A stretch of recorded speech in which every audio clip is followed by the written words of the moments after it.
So guys, ito yung unang video natin. Dumating na yung order ko. In-order ko siya sa online. Gomo SIM. So SIM card to. Powered by Globe.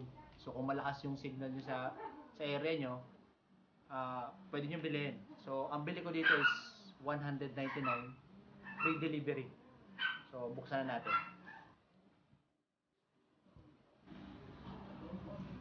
By the way, ito nga pala yung site na in-orderan ko. Gomo.ph. Out of stock na sa sa Lazada saka sa Shopee. Pero check nyo na lang kung meron pa. Free delivery naman, naka-promo. Ang actual price talaga nito $299. So hindi to online selling.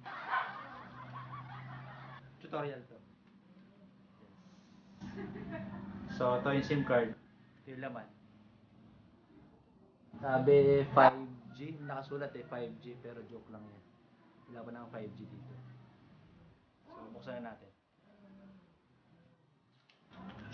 So sa Bulacan kasi ako, in-order ko siya na October 6, dumating October 15. So yan, pagka-activate ko, meron siyang OTP ng mga galing sa Gomo para ma-activate yung SIM. Key-in ko lang. Its requirement is first name. Then last name. Then number. Kung sakasakaling maubos yung 25 gig, pwede naman mag-load through GCash or sa video online.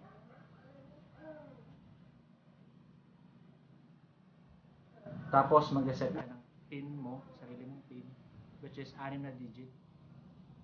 And meron din siyang biometric. Pero pwede mo na-skip, pero ako biometric para mabilis. Yan, see? It's Gomo time, nakalagay 25 gig.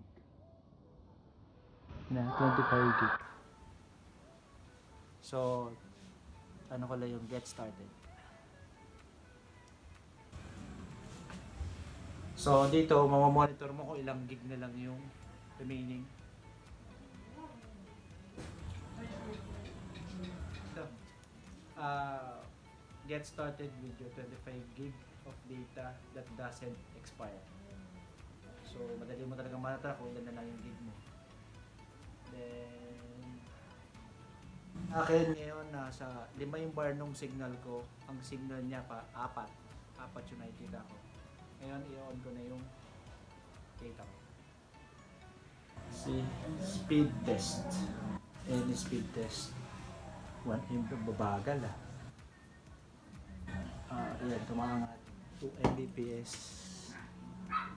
3.8. So mga tropang ML pwede na to.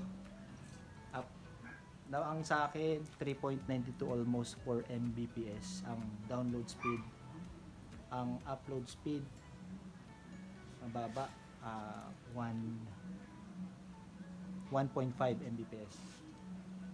So depende rin sa area nyo talaga. Kung tamang data lang, okay na to. So yun lang, next video natin share ko naman yung ginagamit ko sa Globe ko. Siyempre, ano to kung isa lang yung SIM mo talaga, isa lang yung cellphone mo, bago number na naman. Kung may Globe ka, i-share ko yung ginagamit kong combo na data para sa Globe. So, thank you. Till next time.